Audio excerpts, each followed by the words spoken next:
Parents abandoned baby with facial difference. 18 years later, they attend her concert and can't believe their eyes. In the affluent suburbs of Boston, Margaret and James Wilson had everything money could buy. A sprawling colonial house, luxury cars, and prestigious country club memberships. Their lives revolved around social appearances, charity galas, and maintaining their position among Boston's elite. When Margaret discovered she was pregnant at 40, it seemed like the perfect addition to their carefully curated life. They converted their guest wing into an elaborate nursery, hired the city's top interior designer, and James even commissioned a family portrait artist to paint their future child's nursery murals. "She'll be perfect," Margaret would tell her friends at their weekly tennis matches. "With James's bone structure and my eyes, how could she not be?" The baby shower was featured in Boston Society magazine, with gifts from Tiffany's and Hermes piling up in their marble foyer. But fate had other plans for the Wilsons. When Charlotte was born on a crisp September morning in 1985, the delivery room's usual congratulatory atmosphere turned to hushed whispers. The baby girl had severe craniofacial abnormalities, her features dramatically asymmetrical, her nose flattened on one side, and her upper lip split in a bilateral cleft. Margaret refused to hold her daughter, turning away when the nurses tried to place the newborn in her arms. James spent hours in the hospital corridor, making desperate calls to plastic surgeons across the country, his perfectly manicured hands shaking as he dialed number after number. 3 days later, Sister Mary Catherine of St. Agnes Orphanage found a basket on the doorstep. Inside, wrapped in a monogrammed Burberry blanket, lay baby Charlotte, with a note that read, "We cannot give her the life she deserves. Please find her a better family." The nun gathered the infant in her arms, noticing how, despite her facial differences, the baby's eyes held a remarkable spark of intelligence and determination. "Well, little one," she whispered, "God doesn't make mistakes. Let's find out what special purpose He has for you." That day marked the beginning of Charlotte's journey, one that would challenge society's obsession with physical beauty and redefine the meaning of worth. What her parents couldn't see beyond her facial features would eventually touch thousands of lives and change countless hearts. Sister Mary Catherine had no way of knowing that the abandoned baby in her arms would one day become someone extraordinary. Someone who would prove that true beauty emanates from places far deeper than skin. Despite Sister Mary Catherine's tireless efforts to find Charlotte a permanent home, the years passed with potential adoptive parents politely declining after their first visit. Yet Charlotte thrived at St. Agnes, showing an extraordinary gift for music that emerged when she was just 4 years old. Sister Mary Catherine first discovered it during morning mass. While the other children fidgeted in their pews, little Charlotte stood transfixed by the choir, her small body swaying to the hymns. Later that day, the nun found her at the orphanage's ancient piano, perfectly recreating the morning's melodies with her tiny fingers. "Child, who taught you to play?" Sister Mary Catherine asked, astonished. "The angels showed me," Charlotte replied simply, her misshapen lips forming a serene smile. By age 12, Charlotte had become St. Agnes's unofficial music teacher, helping younger children learn their first notes and conducting the orphanage choir. Her talent was undeniable, but public performances remained challenging. Some parents would pull their children away when they saw her, while others would stare openly, whispering behind their hands. Everything changed the day Ms. Eleanor Brighton visited St. Agnes. A renowned vocal coach from the Boston Conservatory, Eleanor had come to donate some old music books. She heard Charlotte playing Bach's Prelude in C major and stopped dead in her tracks. "That's not possible," Eleanor murmured, following the sound. "That arrangement is university level." She found Charlotte alone in the music room, lost in the music, her fingers dancing across the keys with natural grace that belied her young age. When Charlotte finished playing, Eleanor stepped forward, startling the girl who immediately dropped her head, letting her long dark hair cover her face, a habit she developed over years of adverse reactions. "Look at me, dear," Eleanor said gently. Charlotte slowly raised her head, revealing her face with its challenging features. But Eleanor's eyes never wavered. She was looking at Charlotte's hands. "Those are pianist's hands," she declared. "How long have you been playing?" "Since I was 4, ma'am," Charlotte whispered. "And who taught you?" "No one really. I just hear it in my head." Eleanor sat beside Charlotte on the piano bench, her designer suit a stark contrast to Charlotte's worn orphanage uniform. "Play something else for me, anything you like." Charlotte hesitated, then began playing Chopin's Nocturne in E-flat major. The music filled the room, carrying with it all the emotion and longing of a child who had known both abandonment and unconditional love. When she finished, Eleanor's eyes were glistening. "I've taught at the conservatory for 30 years, she said, "and I've never heard anyone your age play with such soul." She turned to Sister Mary Catherine, who had been watching from the doorway. "This child is a prodigy. She needs proper training." "We don't have the resources," Sister Mary Catherine began, but Eleanor held up her hand. "I'm not asking for money. I'm offering to teach her myself, for free." Charlotte's heart began to race. But my face." Eleanor took Charlotte's hands in hers. "My dear, when you play, no one will be looking at your face. They'll be too busy watching your hands create magic." That evening, Sister Mary Catherine found Charlotte in the chapel, sitting quietly in the flickering candlelight. "Are you afraid?" the nun asked, settling beside her. "What if I go out there and they're cruel? What if they only see?" Charlotte gestured to her face. Sister Mary Catherine pulled out a small mirror from her pocket. "Look closely," she instructed. Charlotte reluctantly took the mirror. "What do you see? My nose? My lip? Everything that's wrong." "No," Sister Mary Catherine said firmly. "Look at your eyes. Do you see that light? That's your gift shining through. That's God's purpose for you. Maybe you were given this face so that you could teach the world to look deeper, to listen harder, to find beauty in unexpected places." Charlotte touched the mirror gently. "Do you think my real parents ever think about me?" "I think they lost the privilege of being your real parents the day they left you here. But someday they'll know what they gave up. And that day, my dear, will be quite something to witness." Charlotte's first public recital at Boston Conservatory's Junior Showcase was scheduled for spring. Eleanor had spent months preparing her, not just musically but emotionally. The program would feature young talents from across New England, and the audience would include influential members of Boston's arts community. 2 weeks before the recital, while Charlotte was practicing late at the conservatory, she overheard voices in the hallway. "Did you hear? Margaret Wilson is chairing the showcase committee this year. The real estate mogul's wife? That's quite a coup for the conservatory." Charlotte's fingers froze over the keys. She knew that name. It was written on her original birth certificate, which Sister Mary Catherine had shown her when she turned 12. Her birth parents. The next day, during her lesson, Charlotte's hands trembled so badly she couldn't finish her piece. "What's troubling you, dear?" Eleanor asked, noticing her student's unusual distraction. My birth mother will be at the showcase," Charlotte whispered. "She's the committee chair." Eleanor's face softened with understanding. She'd known Charlotte's history. Sister Mary Catherine had shared it when they began lessons.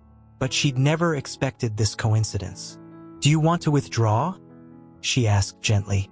Charlotte stood and walked to the window, watching students cross the conservatory courtyard below.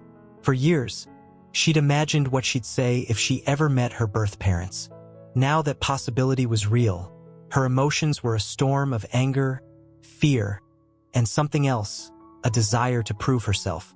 "No," she said finally. "I want to play."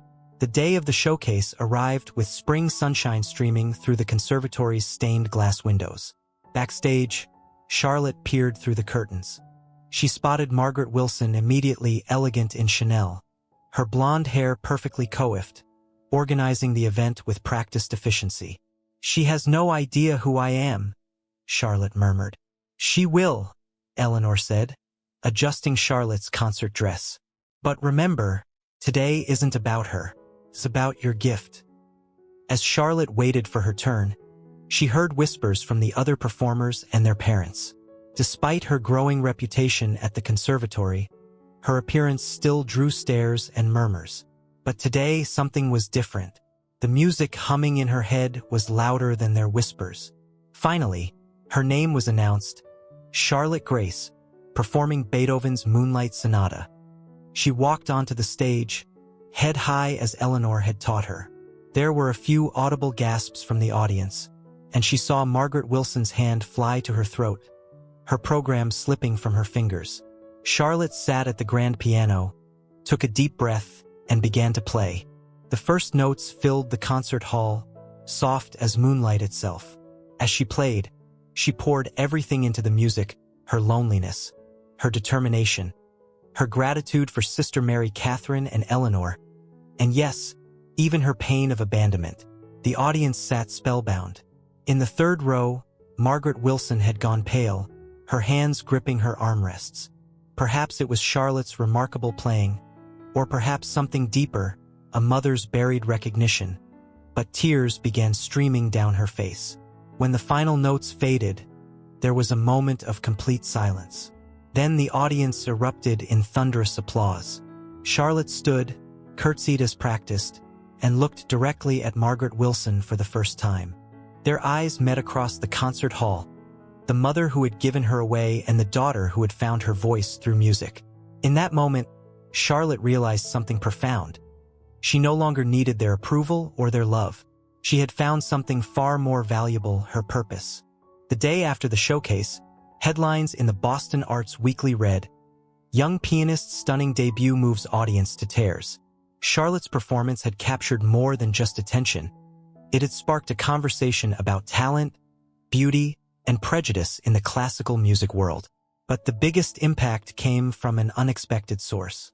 Margaret Wilson had suffered a very public breakdown after the performance, requiring medical attention.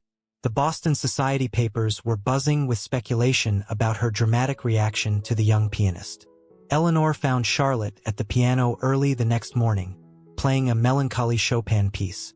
"There's something we need to discuss," Eleanor said, placing a thick envelope on the piano. "Margaret Wilson's lawyer delivered this to the conservatory this morning. She wants to meet with you." Charlotte's fingers stilled on the keys. "Why?" "She knows who you are, Charlotte. Apparently, she recognized your birth date in the program and your eyes. They're exactly like her mother's." Charlotte opened the envelope with trembling hands. Inside was a letter written in elegant script, along with newspaper clippings from 13 years ago, society announcements of Margaret's pregnancy, the planned nursery, the baby shower, the life that had been planned for her before they saw her face. "I don't want their money," Charlotte said firmly, pushing the envelope away. "That's not what they're offering," Eleanor replied softly. "They want to apologize, to explain." Charlotte stood up abruptly, her voice rising. "Explain? What's to explain? They abandoned me because I wasn't pretty enough for their perfect life." Sister Mary Catherine, who had just entered the room, spoke up. "Perhaps this is God giving you a chance to heal old wounds, theirs and yours." Charlotte spent the next week in turmoil. Her music took on a darker tone, filled with conflict and questioning. During the day, she threw herself into practicing for upcoming competitions. At night, she would sit in the chapel, seeking guidance in the quiet. Finally, she made her decision. She would meet them, but on her terms. The meeting would take place at St. Agnes, with Sister Mary Catherine and Eleanor present. And she would play for them first. The day of the meeting arrived cold and rainy. Margaret and James Wilson entered St. Agnes looking out of place in their designer clothes. Margaret's hands clutched her handbag like a shield, while James kept straightening his tie nervously. Charlotte waited in the music room, seated at the old piano where her gift had first emerged. When her birth parents entered, she began to play without acknowledging them Bach's Prelude in B minor, a piece that spoke of both sorrow and redemption. When she finished, she turned to face them. Margaret was crying again, but James looked shell-shocked, seeing his daughter for the first time in 13 years. "I'm not here for forgiveness," Charlotte said clearly. "I'm here because I want you to understand something. When you left me here, you thought you were leaving me to a life of limitation and shame. Instead, you gave me my greatest gift, She gestured to Sister Mary Catherine and Eleanor. These women saw past my face to who I really am. They gave me love without conditions, support without judgment, and the chance to find my voice through music. Margaret stepped forward, her composure cracking. "We were wrong," she whispered. "We were so terribly wrong. We were young and shallow and afraid," Charlotte finished for her. "I know. I've been afraid too. Afraid every time someone new sees me. Afraid before every performance. But I've learned that fear doesn't have to win." James spoke for the first time, his voice hoarse. "We'd like to be part of your life now if you'll let us. We can pay for surgeries, specialists." "No," Charlotte interrupted firmly. "I don't need to be fixed. This face taught me that beauty comes in many forms. My music reaches people precisely because I know what it means to be judged, to be different. I wouldn't change that now." While Charlotte's meeting with her birth parents created waves in her personal life, another story was unfolding at the conservatory. Eleanor had entered Charlotte in the prestigious Young Artists International competition, where 12 pianists under 18 would compete for a chance to perform with the Boston Symphony Orchestra. The competition stirred up controversy before it even began. Several board members expressed concerns about having Charlotte perform in such a high-profile event.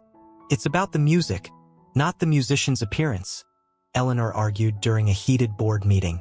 "We're thinking about television coverage, photos, publicity," one member countered. "The competition's image, its image." Eleanor stood, her voice sharp. "What better image than showing the world that true artistry transcends physical appearance?" Meanwhile, an unexpected ally emerged. Dr. Sarah Chun, a renowned plastic surgeon, had been in the audience at Charlotte's showcase performance. She approached Sister Mary Catherine with an offer to perform corrective surgeries on Charlotte, pro bono. "I've never heard such pure talent," Dr. Chun explained, "but I've also never seen such confidence in someone facing such challenges. I want to help, but only if she wants it." Sister Mary Catherine brought the offer to Charlotte, who was practicing for the competition. "The surgery could make your life easier," the nun said gently. "Dr. Chun is the best in her field." Charlotte's fingers paused over the keys. "Would it make me play better?" No, dear. "Would it make me more worthy of love?" "Of course not." "Then I don't need it," Charlotte said, returning to her practice. "My face has taught me who really sees me and who doesn't. I'm not ready to give up that clarity." The decision seemed to energize Charlotte's playing. Her practice sessions grew longer, her interpretation deeper. Eleanor noticed that she was choosing more challenging pieces, pushing herself beyond what anyone thought possible. One evening, after a particularly intense practice session, Eleanor found Charlotte staring at her reflection in the piano's polished surface. "Having second thoughts about Dr. Chen's offer?" she asked. Charlotte shook her head. "I was just thinking about something Sister Mary Catherine told me years ago. She said maybe God gave me this face so I could teach the world to look deeper. I didn't understand then, but I do now." She turned to her teacher. "Every time I play, someone comes up to me afterward and shares their own story of feeling different, feeling excluded. They say my music helped them feel less alone. If I changed my face now, what message would that send?" Eleanor smiled, remembering the timid girl she'd first met. "You've grown wise, my dear." "I've grown strong," Charlotte corrected. "And I'm going to need that strength for the competition." The conversation was interrupted by Sister Mary Catherine arriving with surprising news. Margaret Wilson had resigned from the conservatory's board, but not before making an impassioned speech about the need for true inclusion in the arts. She said she had learned a harsh lesson about judging worth by appearance, Sister Mary Catherine reported. She started a foundation to support young artists facing physical challenges. Charlotte absorbed this news silently, her fingers absently playing a few notes of Chopin's Berceuse. "You changed her," Eleanor observed. "No," Charlotte replied. "Music changed her. Music changes everyone. That's why I have to win this competition. Not for me, but for every child who's ever been told they don't belong on stage." As the competition drew closer, Charlotte's musical bond with Eleanor deepened into something more profound. The veteran teacher recognized that her young student wasn't just playing the notes anymore. She was revealing her soul through them. During one evening practice, Eleanor shared something she'd never told anyone. "I was once like your birth mother," she admitted, her voice barely above a whisper. 30 years ago, my sister gave birth to a child with Down syndrome. I encouraged her to give him up for adoption." Charlotte's hands froze over the keys. Eleanor continued, "I never saw my nephew again, but watching you, seeing your strength, your gift, it's helped me understand what I robbed my sister of, what I robbed myself of." "What happened to your sister?" Charlotte asked softly. "She never forgave me. She moved to California, started a special needs music program there. I send her Christmas cards every year. She never responds." Charlotte considered this, then began playing Debussy's Clair de Lune, letting the gentle notes fill the space between them. When she finished, she said, "Maybe you should send her my story instead of a Christmas card this year." Meanwhile, Margaret Wilson had begun attending Charlotte's practice sessions, sitting quietly in the back of the hall. She never interrupted, never approached, but her presence was constant. One day, she left a small package with Sister Mary Catherine for Charlotte. Inside was a silver locket. When Charlotte opened it, she found a tiny photograph of herself as a newborn, before she'd been left at St. Agnes. On the other side was a recent photo of her at the piano, lost in music. A note accompanied it. "I carry both these pictures to remind me of my greatest mistake and my greatest lesson. You were beautiful then, and you're beautiful now. I was the one who couldn't see." Charlotte wore the locket to her practice sessions after that, though she still didn't speak directly to Margaret. But sometimes, when she played particularly moving passages, she would hear quiet crying from the back of the hall. Dr. Chun also became a regular visitor, though she never mentioned surgery again. Instead, she started a music therapy program at her hospital, asking Charlotte to play for patients recovering from facial surgeries and injuries. "Your music gives them hope, Dar," Chun explained. "When they see you own your difference with such grace, it helps them find their own courage." The most surprising relationship development came from James Wilson. Unlike Margaret's quiet presence, he approached Charlotte directly after a practice session, carrying a leather-bound book. "This belonged to my mother," he said awkwardly. "She was a pianist too, though not nearly as talented as you. I thought you might like to have her sheet music collection." Charlotte accepted the book, opening it to find yellowed pages filled with classical compositions, margins crowded with handwritten notes about interpretation and emotion. "She would have loved you," James said, his voice catching. "She always said music was about what's in the heart, not what's on the surface. I forgot that lesson when I needed it most." As Charlotte began incorporating her grandmother's notations into her competition pieces, she felt a connection to this unknown woman who had shared her passion. During breaks in practice, she would read the penciled comments aloud to Eleanor. "Let the music breathe here. Think of rain on roses. Play this like your heart is breaking and healing at once." Sister Mary Catherine watched these relationships unfold with quiet satisfaction. One evening, she found Charlotte in the chapel, running her fingers over the locket. "Are you ready to forgive them?" she asked. Charlotte thought for a moment. "I'm ready to understand them," she replied. "And maybe that's more important than forgiveness right now." The nun smiled. "Understanding is the beginning of love, dear one. And love is the heart of all great music." That night, Charlotte added a new piece to her competition program, Beethoven's Für Elise. Played exactly as her grandmother's notes suggested. "Play this for someone you're learning to love." The young artist's international competition arrived on a bright October morning. Symphony Hall buzzed with nervous energy as 12 young pianists prepared to perform before a panel of world-renowned judges and a sold-out audience. Charlotte was scheduled to perform last. As she waited backstage, she could hear the polite applause following each competitor's performance. Most had chosen technically impressive pieces, Liszt's Hungarian Rhapsodies, Rachmaninoff's concertos, designed to showcase their virtuosity. Eleanor found her sitting quietly, running her fingers over her grandmother's book. "Are you sure about your program choice?" she asked. The other teachers had been shocked when Charlotte submitted her selections, claiming they weren't competition pieces. "I'm sure," Charlotte replied. "I'm not here to impress them with technique. I'm here to make them feel something." From the audience, she could hear whispers as people read their programs, discovering her story. The media coverage had been intense in the weeks leading up to the competition, with opinions sharply divided. Some celebrated her as an inspiration. Others suggested her inclusion was mere tokenism. Margaret and James sat in the front row, beside Sister Mary Catherine. Dr. Chun was there with a group of her young patients. Eleanor's sister had flown in from California after receiving a letter about Charlotte. The weight of their expectations, their hope, their love, it all rested on Charlotte's shoulders. When the stagehand called her name, Charlotte stood, smoothed her concert dress, and touched her locket. As she walked onto the stage, the usual gasps and murmurs rippled through the audience. But this time she barely heard them. The music was already playing in her head. She began with her grandmother's favorite nocturne, following the marginal notes that read, "Let your soul speak through your fingers."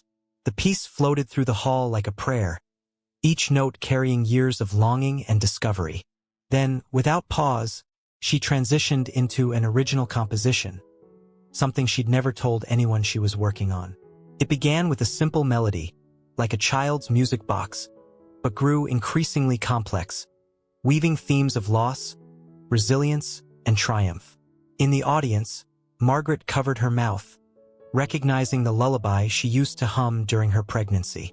For her final piece, Charlotte chose Beethoven's Moonlight Sonata, the same piece from her first showcase performance. But this time, she played it differently. Every note carried the weight of her journey. Every phrase told a story of transformation. As she played the final movement, thunder cracked outside, and rain began beating against Symphony Hall's stained glass windows. The timing was so perfect it seemed orchestrated by heaven itself, nature's percussion accompanying her crescendo. When the last note faded, there was absolute silence. Charlotte kept her hands on the keys, head bowed, heart pounding. 1 second passed. 2, 3. Then, from somewhere in the back, a single person began to clap. The sound was joined by another, then another, until the entire hall erupted in thunderous applause. People were standing, crying, embracing strangers next to them. Eleanor's sister was sobbing in her arms. Dr. Chen's patients were cheering from their seats. Sister Mary Catherine was beaming through her tears, while Margaret and James clung to each other, their faces transformed by pride and regret. The judges, traditionally stoic during competitions, were openly wiping their eyes. The head judge stood up, something that had never happened before in the competition's history. Charlotte finally looked up, her face shining with joy and tears. In that moment, no one saw her features. They saw only the light that radiated from within, the beauty that had been there all along. As the applause continued to roll through Symphony Hall like waves, Charlotte realized that this wasn't just about winning a competition anymore. She had done something far more important. She had shown the world that true beauty, like true music, comes from the soul. The judges' deliberation took longer than usual. The audience remained in their seats, buzzing with conversation about Charlotte's performance. No one wanted to leave before hearing the results. In the green room, Charlotte sat surrounded by her unusual family. Sister Mary Catherine quietly praying her rosary, Eleanor pacing nervously, Margaret and James hovering uncertainly near the door, and Dr. Chun discussing the performance with her young patients who had been allowed backstage. "Whatever happens," Eleanor said, stopping her pacing, "you've already won something more important than any competition."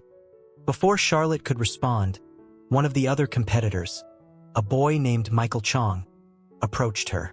He had been favored to win, having taken first place in 3 international competitions already. "I've been playing piano since I was 3, he said, his voice quiet but sincere. "But I've never played like that, never made people feel like that. How do you do it?" Charlotte thought for a moment. I stopped trying to be perfect, she replied, and started trying to be true. Michael nodded slowly. I always thought winning was about being better than everyone else. But your music, it wasn't about being better. It was about making everyone better. The competition director appeared at the door. They're ready, she announced. As Charlotte stood to return to the stage, each person in the room reached out to touch her shoulder or squeeze her hand. Last was Margaret, who whispered, "Whatever happens, you've taught me what real beauty is." All 12 competitors lined up on stage as the head judge, Maestro Giuseppe Romano, approached the microphone. But instead of immediately announcing the winners, he did something unprecedented. "Before we announce our decision," he said, his Italian accent thick with emotion, "I want to share something with you all. When I was appointed head judge, some people expressed concerns about having a visibly different performer in this competition. They worried it would distract from the music." The audience grew very still. Charlotte felt Michael Chang's hand find hers in solidarity. "Today," Romano continued, "we witnessed something extraordinary. We saw music transcend every barrier we foolishly place between ourselves. We saw beauty reveal itself in its truest form." He paused, looking directly at Charlotte. "Young lady, you have not just played music today. You have shown us what music is for. It is not for impressing others with technical skill, though yours is remarkable. It is not for winning competitions, though that matters too. Music exists to remind us of our shared humanity, to speak what words cannot, to heal what medicine cannot reach." Tears were flowing freely throughout the hall now. Dr. Chen's patients were beaming. Eleanor's sister had reached across the aisle to hold her hand. However, Romano continued, "This is still a competition, and we must judge based on established criteria: technical excellence, interpretation, artistic expression, innovation." He opened the envelope in his hands. "The third-place winner is Michael Chang." Michael squeezed Charlotte's hand before stepping forward to accept his bronze medal. "Second place goes to Sarah Martinez." A tall girl with red hair stepped forward for her silver medal. Romano paused, building tension. "And the winner of this year's Young Artists International Competition, with the highest score in the competition's history, Charlotte Grace." The hall erupted. Michael and Sarah rushed to hug Charlotte. Rose petals dropped from the ceiling, a tradition for the winner. But what happened next was not traditional at all. As Charlotte stepped forward to receive her gold medal, Romano spoke again. "Miss Grace has not only won first place. The judges have unanimously decided to create a new award, the Spirit of Music Award, to be given in future years to the performer who best demonstrates music's power to transform and unite. Charlotte Grace will be its first recipient and namesake." Sister Mary Catherine was openly weeping now. Eleanor had collapsed into her sister's arms. Margaret and James were embracing, their faces shining with a mixture of pride and profound regret for what they had almost missed. As Romano placed the medal around her neck, he whispered, "Brava, piccola guerriera." "Well done, little warrior." Charlotte stepped to the microphone, her hands trembling but her voice clear. "When I was very young," she said, "someone told me that God gave me this face so I could teach the world to look deeper and listen harder. I didn't understand then, but standing here today, I finally do." She touched her locket. "We all have music inside us. Sometimes it's beautiful, sometimes it's broken, but it's always true. Thank you for listening to my truth today." The months following the competition brought changes no one could have predicted. Charlotte's performance went viral on social media, with millions of views and thousands of comments from people sharing their own stories of feeling different, finding strength, and discovering their authentic voices. The most immediate change came at the conservatory. The board, inspired by Charlotte's success, established a scholarship program for talented musicians facing physical or economic challenges. They named it the Charlotte Grace Initiative for Inclusive Arts. Dr. Chen's music therapy program expanded to 3 more hospitals, with Charlotte making regular appearances. She noticed that when she played for patients, they stopped hiding their faces behind their hands. Instead, They would close their eyes and let the music wash over them, finding peace in its embrace. One afternoon, while playing Chopin for a young girl recovering from severe burns, Charlotte heard the child's mother whisper, "This is the first time she's smiled since the accident." Margaret and James Wilson's transformation was perhaps the most profound. They sold their mansion in Beacon Hill and used the money to establish a foundation supporting arts education for children with disabilities. Margaret often said that watching Charlotte play had awakened something she thought she'd lost, the ability to see beauty in unexpected places. The relationship between Charlotte and her birth parents evolved slowly, like a careful composition. They didn't try to replace the family she'd found at St. Agnes, but rather became part of her extended support system. Sunday dinners now included an unlikely but harmonious gathering. Sister Mary Catherine saying grace, Eleanor discussing music theory, Margaret sharing society gossip that made everyone laugh, and James quietly beaming at the family he'd nearly missed knowing. Eleanor's sister moved back to Boston, opening a music school for children with special needs. She and Eleanor could often be found late at night, sharing tea and making up for lost years. Sometimes Charlotte would play for them.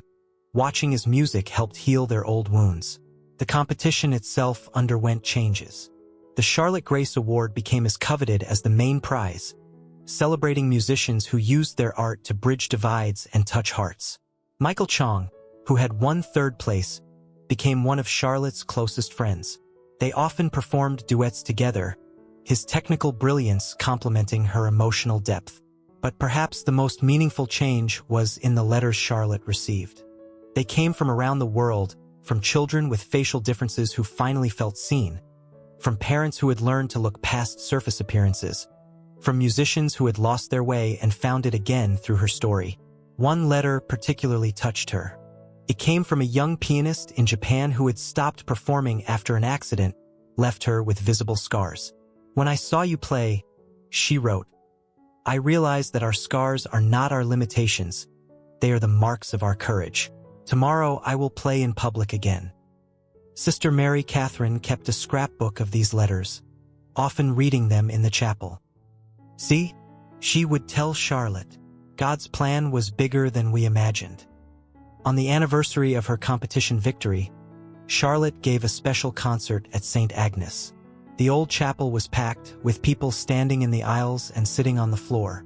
She played her grandmother's favorites, her own compositions, and finally, a new piece she'd written called "The Face of Grace." Before playing it, she spoke to the audience. "People often ask me if I'm happy with how my life turned out. They wonder if I wish things had been different, if I wish I had been different. But I've learned that sometimes our greatest challenges are actually our greatest gifts. My face taught me to see with my heart, and music taught me to help others do the same." As she played the final piece, sunlight streamed through the stained glass windows, painting rainbow patterns across her face. No one saw imperfection anymore. They saw only light, love, and the pure joy of a soul set free through music. After the concert, as people were leaving, a small girl with a cleft palate tugged on Charlotte's dress. "I want to play piano like you," she said shyly. Charlotte knelt down to meet her eyes. "Then you will," she said, "because music doesn't care what we look like. It only cares what we feel in our hearts." That evening, as Charlotte practiced in the now-empty chapel, Sister Mary Catherine heard her playing Amazing Grace, the first piece she'd ever learned. The nun smiled, remembering the frightened little girl who had arrived at St. Agnes so many years ago. "Amazing Grace," she whispered. "How sweet the sound." 5 years later, the halls of St. Agnes School of Music bustled with activity. Where once there had been only an old chapel piano, now there were practice rooms filled with instruments, and the sounds of music floated through every corridor. The sign above the entrance read, "Where every voice finds its song," Charlotte's motto for the school she had founded. Charlotte, now 23, divided her time between performing internationally and teaching at the school. She made sure that every child who showed musical promise could study there, regardless of their appearance or ability to pay. The Charlotte Grace Foundation, supported by both the Wilsons and countless donors touched by her story, covered the costs. On this particular spring morning, Charlotte was teaching a masterclass. Her students were a diverse group, some with visible differences, others with invisible challenges, all united by their love of music. Among them was Maria, the little girl with the cleft palate who had approached her after that chapel concert 5 years ago. Now 12, Maria was becoming an accomplished violinist. Sister Mary Catherine, though retired, still lived at St. Agnes and could often be found in her favorite corner of the chapel, watching Charlotte teach. Eleanor had become the school's artistic director, working alongside her sister who ran the special needs program. The halls were filled with photographs documenting the school's journey, Charlotte's competition victory, the first student recital, celebrations and performances that marked their growth. Margaret and James Wilson had become beloved grandparent figures to all the students, with Margaret organizing elaborate recitals and James quietly ensuring that every child had the instrument they needed. Dr. Chun still brought her patients to hear the music, and many of them had become students themselves. On this day, as Charlotte finished her masterclass, a reporter from the Boston Globe was waiting to interview her about the school's 5th anniversary. "Did you ever imagine," the reporter asked, "that your story would touch so many lives?" Charlotte glanced around at the photos on the walls, at her students packing up their instruments, at the family she had built and the one she had reconciled with. "I learned long ago," she replied, "that music has a way of writing stories larger than we can imagine. We just have to be brave enough to play our part." That evening, as the sun set behind the chapel's stained glass windows, Charlotte sat at the old piano where her journey had begun. As she played, Sister Mary Catherine heard the familiar notes of Amazing Grace, blending with something new, a melody that spoke of joy, acceptance, and the endless possibilities that open up when we learn to look with our hearts and listen with our souls. The music floated out into the Boston twilight, carrying with it a message that had become Charlotte's legacy. That true beauty, like true grace, comes in countless forms, and every life has its own perfect harmony.